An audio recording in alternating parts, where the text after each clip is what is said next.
দেখো আমরা ছিলাম কোথায়, যে বলতেছিলাম ডায়াম্যাগনেটিকের কথা, তাই না? এখানে ছিলাম যে কপার 2+, তাই না? কপার 2+ হচ্ছে বলছিলাম যে সর্বশেষে একটা ইলেকট্রন থাকে, লিখে দেওয়া আছে। হ্যাঁ, কপার 2+-এ হচ্ছে সবার শেষে একটা ইলেকট্রন থাকে। যদি সবার শেষে একটা ইলেকট্রন থাকে সেটা কি ছিল বললাম?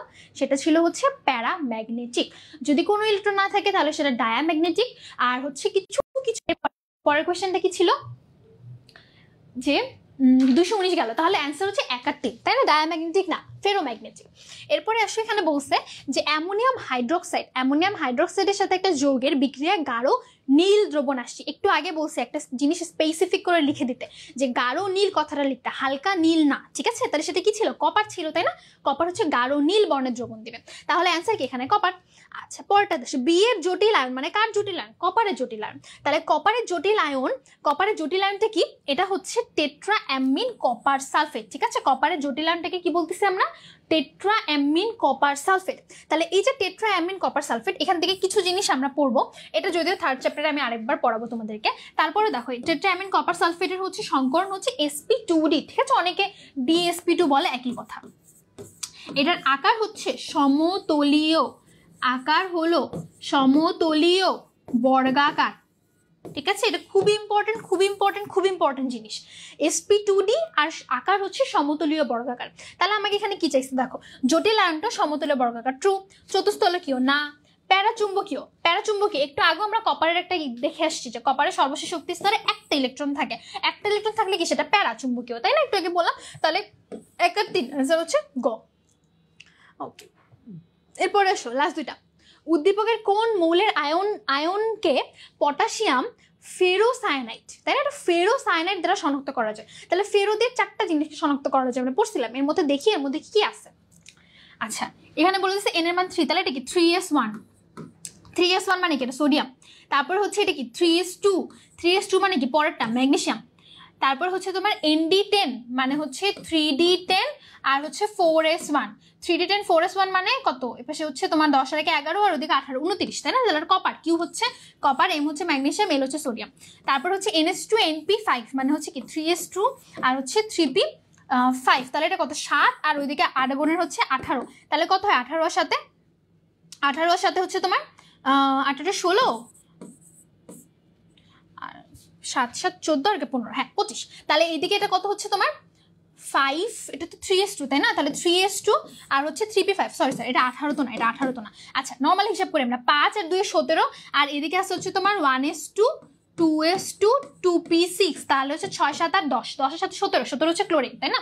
আচ্ছা, তাহলে আর হচ্ছে ক্লোরিন। এখন আসো এখানে কি বুঝাইতে চাইছে, যে পটাশিয়াম ফেরোসায়ানাইড দিয়ে কোনটা শনাক্ত করা যায়? তাহলে যেই 4টা পড়ছি তার 4টার মধ্যে কি একমাত্র একটাই আছে, সেটা হচ্ছে কপার, তাই না? তাহলে কপার কিউ, তাহলে আনসার হচ্ছে কিউ। উদ্দীপক মতে কিউ হচ্ছে অবস্থান্তর মূল্য, কিউ কি জানি ছিল? কপার। তাহলে কপার কি? ডেফিনেটলি অবস্থান্তর মূল্য, অবশ্যই অবস্থান্তর মূল্য। এলআর অপেক্ষা MR2 পানিতে কম দ্রবণীয়। আচ্ছা, এলআর কি বলছে? এলআর কি এখানে দেখো তো, এল আর হচ্ছে আর, তাই না? এল আর হচ্ছে আর, তার মানে হলো তোমার সোডিয়াম ক্লোরাইড। আর বলছে এমআর হচ্ছে আর মানে বলতে চাচ্ছে তারা হচ্ছে ম্যাগনেসিয়াম ক্লোরাইড। এলআর অপেক্ষা MR2 পানিতে কম দ্রবণীয়, তার মানে বুঝাইতে চাচ্ছে সোডিয়াম হচ্ছে তোমার কম দ্রবণীয়, ঠিক আছে? LR2 অপেক্ষা MR2, সরি উল্টা বলছি, এলআর অপেক্ষা MR2 পানিতে কম দ্রবণীয়, মানে MR2 কম দ্রবণীয়। তাহলে MR2 কি? ম্যাগনেসিয়াম ক্লোরাইড, কথা সত্য, তাই না? কারণ কি? কারণ হচ্ছে সোডিয়াম ক্লোরাইড কি? সোডিয়াম ক্লোরাইড হচ্ছে অধিক আয়নিক যৌগ, তাই না? অধিক আয়নিক যৌগ। আর ম্যাগনেসিয়াম ক্লোরাইড কি? তার তুলনায় কম আয়নিক যৌগ। তাহলে যেটাই আয়নিক, এটা হচ্ছে ফাজানের নীতি, আমরা থার্ড চ্যাপ্টারে পড়বো। যত বেশি আয়নিক তার দ্রবণীয়তা তত বেশি, যত বেশি আয়নিক তার গলনাঙ্ক তত বেশি, যত বেশি আয়নিক তার স্ফুটনাঙ্ক তত বেশি, ঠিক আছে? তাহলে হচ্ছে এখানে এলআর কি? বেশি আয়নিক, তাই না? তাহলে এলআর অপেক্ষা MR2 পানিতে কম দ্রবণীয়, কথা সত্য। কারণ কি? MR2 হচ্ছে সমযোজী, তাহলে 2 ঠিক আছে। এলআর অপেক্ষা কিউআর এর গলনাঙ্ক বেশি, সেম জিনিস না? এলআর আছে না? আচ্ছা ঠিক আছে, তাহলে এলআর কি? এলআর হচ্ছে আমার সোডিয়াম ক্লোরাইড, এর অপেক্ষা কিউআর এর গলনাঙ্ক বেশি। ওরা বলতে চাচ্ছে যে তোমার কপার ক্লোরাইডের গলনাঙ্ক বেশি, তাই না? কপার ক্লোরাইডের গলনাঙ্ক বেশি। আচ্ছা ঠিক আছে, কথা কি সত্য? মনে হচ্ছে না, তাই না? কারণ কি? সোডিয়াম ক্লোরাইড কি বেশি আয়নিক যৌগ, কপার ক্লোরাইডের থেকে অবশ্যই, তাই না? বেশি আয়নিক যৌগ। তাহলে কি এর গলনাঙ্ক বেশি হওয়ার কথা, মানে এলআর এর গলনাঙ্ক বেশি হওয়ার কথা, নট কিউআর এর গলনাঙ্ক। তার মানে এটা ভুল, তার মানে কি 1 আর 2 আনসার, ঠিক আছে? আচ্ছা, তাহলে আমাদের চ্যাপ্টার কিন্তু শেষ। তাহলে এই চ্যাপ্টার থেকে আমি কিছু কি পয়েন্ট বলেছি, তোমাদেরকে কিছু জিনিস স্পেসিফিক্যালি নোট করে দিয়েছি, কিছু জিনিস বলেছি খাতায় তুলে ফেলতে, কিছু জিনিস বলেছি মাথায় রাখতে, কিছু জিনিস বলেছি এই PDF এ উল্লেখ করে দিয়ে। ঠিক আছে, তাহলে যেই কয়টা জিনিস যেরকম করে পড়তে বলেছি, যেগুলো হাজারি স্যারের স্পেশাল মুখস্থ করে ফেলতে হবে সেগুলো মুখস্থ করে ফেলতে হবে, যেগুলো খাতায় লিখে ফেলতে বলছি সেগুলো খাতায় লিখে চোখের সামনে আটকে রাখতে হবে। ঠিক আছে, আর যেগুলো হচ্ছে তোমাদেরকে বলেছি একটু বুঝে বুঝে কিছু জিনিস, কিছু ছোট ছোট জিনিস তোমাদেরকে আমি ধরিয়ে দেওয়ার চেষ্টা করেছি, যেগুলো আসলে আমাকে ধরায় দেওয়ার কেউ ছিল না অ্যাডমিশনের টাইমে, বুঝছো?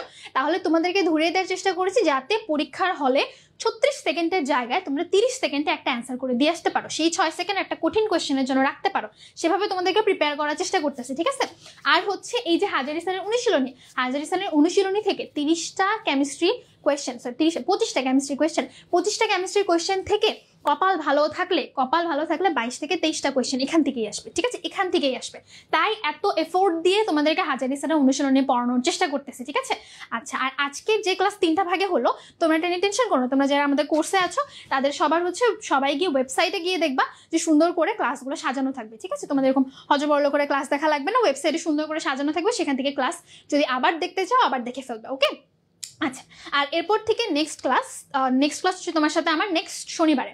তাহলে নেক্সট শনিবারের ক্লাস হচ্ছে আমরা আমাদের প্রাইভেট গ্রুপে নিব, আমাদের শুধুমাত্র PM মেডিকেল 24 গ্রুপে যারা আছো, আর হচ্ছে সেকেন্ড টাইমার তোমাদের হচ্ছে গ্রুপে আলাদা করে ক্লাস নেওয়া হবে। ঠিক আছে, তাহলে আজকের মতো এখানেই থাকুক, তোমাদের মাঝখানে অনেক টাইম চলে গিয়েছে আসলে, এই জন্য সরি, ইলেকট্রিসিটি ছিল না।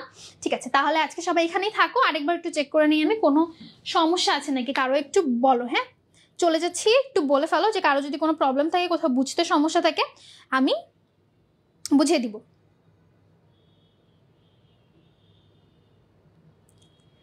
আচ্ছা,